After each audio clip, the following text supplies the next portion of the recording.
तो बच्चों एक और अच्छा सा इम्पॉर्टेंट क्वेश्चन लेके आया हूँ। ठीक है, इसमें भी हम लोग एक ख़ास बात सीखने वाले हैं, ख़ास तरीके की बात जो बहुत सारे बच्चों को नहीं पता होती है। प्रॉब्लम कुछ इस तरह से है कि एक हमारे पास कॉइल है बेटा, जिसका सेल्फ इंडक्टेंस L है और इस पूरे सर्किट में एक्टिव रेजिस्टेंस R है। इस कॉइल का रेजिस्टेंस R मान लग सकते हैं और बाकी किसी वायर का कोई रेजिस्टेंस नहीं है, नेग्लिजिबल रेजिस्टेंस है।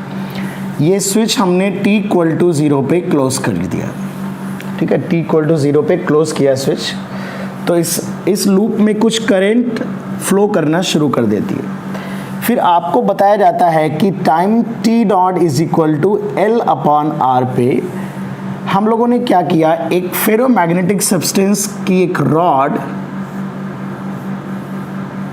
इसको हमने इस कॉइल के अंदर, अभी हमारी एयर है इस कॉइल में, ठीक है, फिर हमने इसको एक आयरन की कोर इसके अंदर इंसर्ट कर दी, जिससे इसका सेल्फ इंडक्टेंस अचानक से ईटा टाइम्स इंक्रीज कर जाता है। ठीक है, अगर आप इसको निकाल लेंगे, आपने पढ़ा ही होगा फेरोमैग्नेटिक मटेरियल, मैग्नेटिक फील्ड की डायरेक्शन में मैग्नेटाइजेशन होता है, उससे मैग्नेटिक फील्ड कई गुना बढ़ जाती है।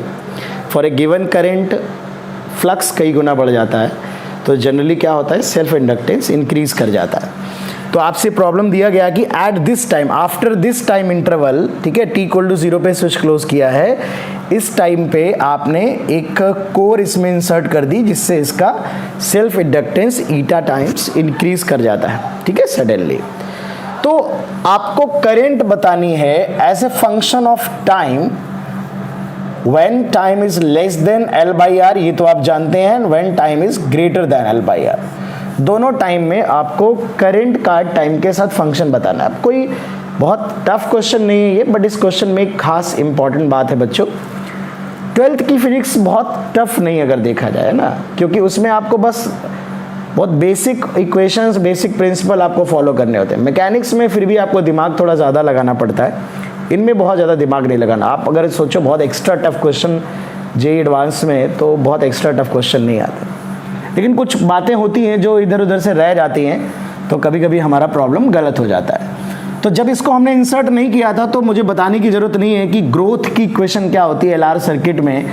तो E/R 1 - e⁻RT/L है ना।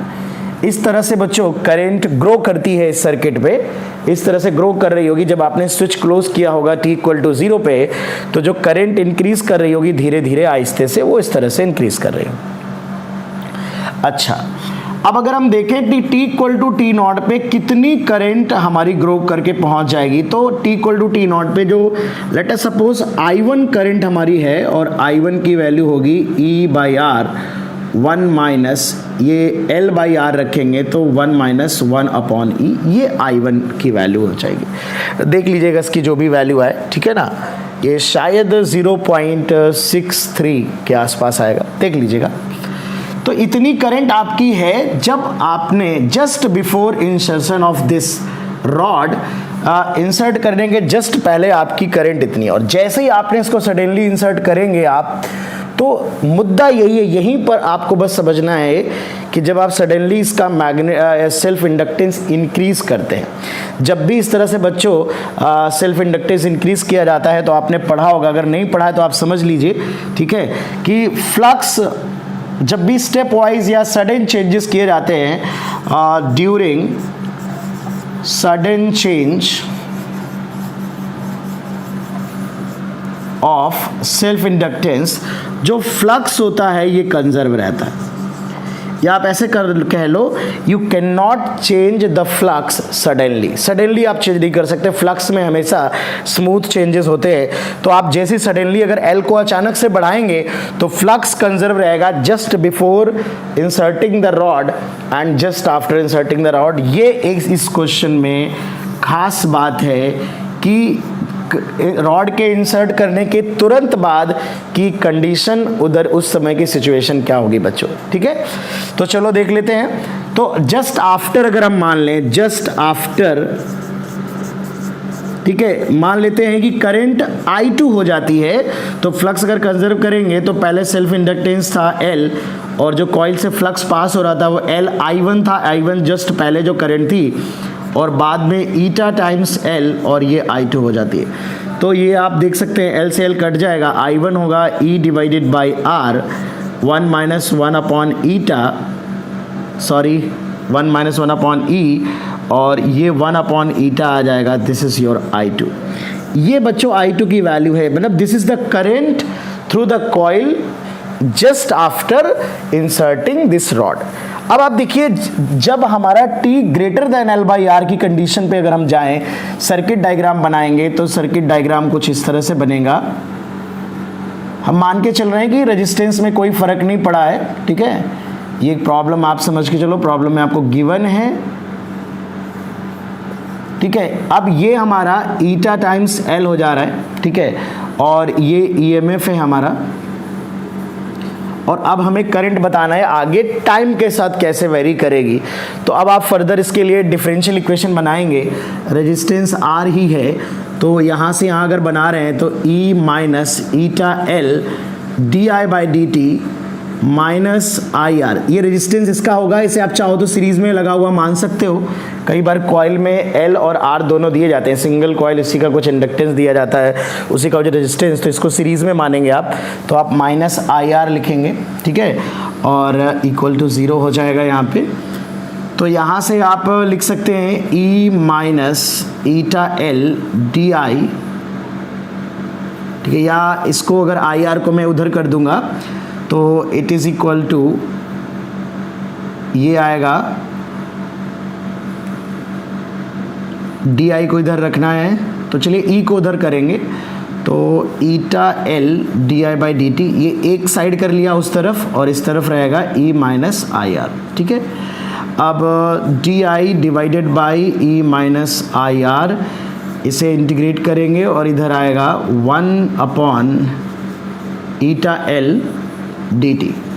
अब देखिए लिमिट कैसे लगाएंगे, t इक्वल टू जब L बाई R है ना, इस टाइम पे करंट कितनी थी, हमारी करंट थी I1, जो ये वाली करंट हमने निकाली, सॉरी जस्ट आफ्टर, हमने उस क्लोज करने के बाद की बात कर रहे हैं, तो जस्ट आफ्टर मतलब इस टाइम की plus L by R plus time पे जो करंट थी वो I2 थी। ये I2 इनिशियल लिमिट लगेगी और फाइनल लिमिट I2 की वैल्यू आप पुट कर सकते हो, और फिर ये जनरल टाइम t है ना। तो इस तरह से आप इस इंटीग्रेशन को सॉल्व कर लेंगे, सिंपल है, इसका minus 1 by R L N आ जाएगा, आप देख सकते हो, minus 1 by R L N E minus I R divided by E minus I2R, it is equal to 1 by eta L, और ये आएगा T minus L by R, है ना।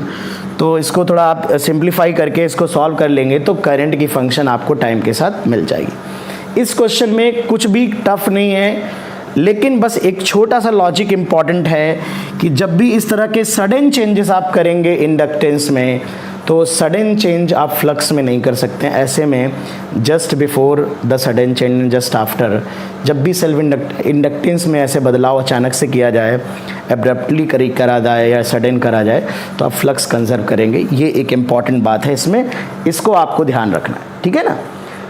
तो ये एक अच्छा क्वेश्चन है क्योंकि इसमें एक अनकॉमन कॉन्सेप्ट छुपा हुआ है, ठीक है। चलिए,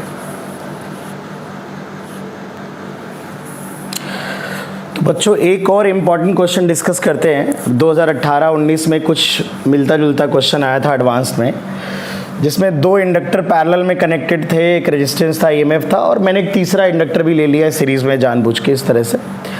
तो इस तरह के प्रॉब्लम में मान लेते हैं यहाँ पे एक स्विच है और इसे हमने t इक्वल टू 0 पे क्लोज किया है स्विच को, तो हमें सभी में करंट है ना, ये I1, ये I2 और ये I, तो ऑफ कोर्स इसमें करंट I होगी। सभी करंट हमें टाइम के फंक्शन में कैलकुलेट करनी है और स्टेडी स्टेट में भी कैलकुलेट करनी पड़ सकती है। तो और हमें पैरेलल कॉम्बिनेशन और जनरली सर्किट में हम म्यूचुअल इंडक्टेंस को कंसीडर नहीं करते, तो आपको यहाँ पर कॉइल्स के बीच में जो म्यूचुअल इंडक्शन हो रहा है उसको इग्नोर करना है, केवल और केवल सेल्फ इंडक्टेंस काउंट करके कैलकुलेशन करना है। तो सबसे पहले बच्चों बहुत ही सरल तरीका है, बहुत ही डिफिकल्ट क्वेश्चन नहीं है, फटाफट बता देता हूँ क्या हो सकता है, कोई बहुत ज़्यादा नहीं, बट चूंकि एडवांस में आ चुका है ऐसा क्वेश्चन और ऐसे क्वेश्चन आते रहते हैं एडवांस में, तो आप कैसे डिवाइड करोगे करंट को वो समझा देता हूँ आपको, ठीक है। तो जब आपने स्विच क्लोज किया था उससे पहले इनिशियली कोई करंट नहीं थी, इनिशियली कोई फ्लक्स पास नहीं हो रहा था कि इंडक्टर्स के थ्रू, ठीक है। तो सबसे पहले आप डायरेक्टली आप एक सिंपल एलआर सर्किट की नज़रों से इसे देखो, क्योंकि ये सिंपल एलआर सर्किट है, पूरा सारे इंडक्टर्स का एक साथ झुंड लगा हुआ है, रेजिस्टेंस का एक साथ झुंड लगा हुआ है, तो बस इसमें दो पैरेलल में कनेक्टेड है, इसलिए मैं यहाँ पे डिवाइड करना कैसे करना है वो सारी चीज़ें बताना चाह रहा था। तो देखो सबसे पहले L इक्विवेलेंट निकाल लो, है ना, without considering the mutual inductance. तो इन दोनों का हो जाएगा L इक्विवेलेंट हो जाएगा L1 L2 upon L1 plus L2 plus L3, ये सीरीज में हो जाएगा। तो आप सब समझते हैं रेजिस्टेंस की तरह ऐड होंगे, अगर हम म्यूचुअल इंडक्टेंस कंसीडर ना करेंगे तो कॉम्प्लिकेटेड होगा, बट उतना हमारे सिलेबस में म्यूचुअल इंडक्टेंस नहीं है एडवांस के। तो ये L इक्विवेलेंट आ जाएगा, और इसको अगर पूरा एक सिंगल, अब सोचो सिंगल इंडक्टर से आपने रिप्लेस कर दिया, it is a simple LR circuit, तो करंट का फंक्शन आएगा, क्या आएगा, E divided by R, steady state current होगी 1 minus E to the power minus RT by L equivalent, ये करंट का फंक्शन आएगा, ये करंट का फंक्शन आएगा, ठीक है ना। अब देखो पैरेलल कॉम्बिनेशन में करंट कैसे डिवाइड करते हैं, तो बिल्कुल रेजिस्टेंस के हिसाब से डिवाइड करते हैं, लेकिन कैसे आता है वो देख लो। तो पैरेलल कॉम्बिनेशन में पोटेंशियल डिफरेंस सेम होता है, तो देखो इस वाले में ईएमएफ जो होगा या पोटेंशियल डिफरेंस होगा, और जो दूसरे वाले में होगा वो दोनों सेम कर देते हैं, L di1 by dt equal to L2 di2 by dt उड़ा दो, L1 di1 L2 di2, इसका मतलब ये हुआ कि स्मॉल चेंज, छोटे से टाइम इंटरवल में जितना फ्लक्स इसमें फ्लक्स में चेंज होगा उतना ही इसमें फ्लक्स में चेंज होगा, L इंटू डी आई, है ना, डी आई मतलब स्मॉल चेंज इन करंट और एल आई होता है फ्लक्स, तो स्मॉल चेंज इन फ्लक्स कह सकते हो, ठीक है। चलो फटाफट देख लेते हैं। अगर मैं इंटीग्रेट भी करूं, चूंकि इनिशियली दोनों में कोई करंट नहीं थी, जब मैं इसे इंटीग्रेट करूंगा तो ये 0 से I2 जाएगा, ये similar at the same time ये 0 से I1 जा रहा है, तो आप ऐसे भी कह सकते हो चूंकि इनिशियल करंट I1 थे, हालांकि delta phi one equal to delta phi है, phi one is equal to phi, parallel combination नहीं बोलता है, पैरेलल कॉम्बिनेशन में ईएमएफ सेम होता है, मतलब change in flux parallel combination में सेम होते हैं, फ्लक्स सेम नहीं होते हैं, बिकॉज यहाँ पे दोनों में इनिशियल करंट 0 थी, इसलिए यहाँ पर L1 I1 equal to L2 I2 हो जा रहा है। तो अगर 3 4 5 जैसे I1 R1 equal to I2 R2 equal to I3 R3 होता है, पैरेलल कॉम्बिनेशन में पोटेंशियल डिफरेंस सेम होता है, बिल्कुल उसी तरह की इक्वेशन बन रही है। 3 अगर पैरेलल कॉम्बिनेशन में बेटा जुड़े होते तो I1 L1 equal to I2 L2 equal to I3 L3 आएगा, बट आया कहाँ से वो आप समझ सकते हो, ठीक है।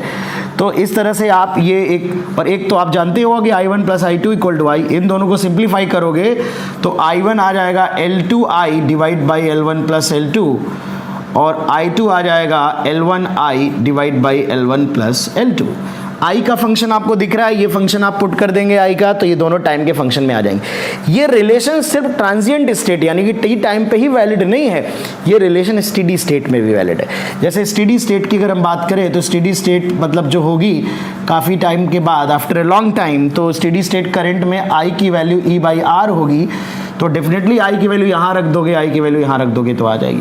और इस वाले से जो करंट फ्लो होगा I, वो तो पूरा का पूरा I होगा, तो जो L3 से करंट पास होगा वो तो पूरा का पूरा I हो जाएगा, ठीक है ना। तो जब भी आपको पैरेलल कॉम्बिनेशन में इस तरह से क्वेश्चन सॉल्व करना है तो आप इस तरह से प्रॉब्लम अप्रोच कर सकते हो, ठीक है। तो एक बच्चों में और क्वेश्चन डिस्कस करूंगा, अभी जस्ट इससे पहले जो मैंने क्वेश्चन किया था उस पर एक का डिफरेंट प्रॉब्लम बनता है, ये तो कोई खास प्रॉब्लम नहीं, बट एडवांस में इस तरह का प्रॉब्लम डिस्कस किया जा चुका है, तो इसलिए मैं ये डिस्कस कर रहा हूँ। अब देखो एक प्रॉब्लम जो मैंने भी इससे पहले बताया था कि आप सडन चेंज करोगे तो फ्लक्स कंजर्व करना है। कभी कभार कुछ क्वेश्चन बनता है ऐसा, अगर मैं कुछ बनाने की कोशिश करूं यहाँ पे, जैसे मान लो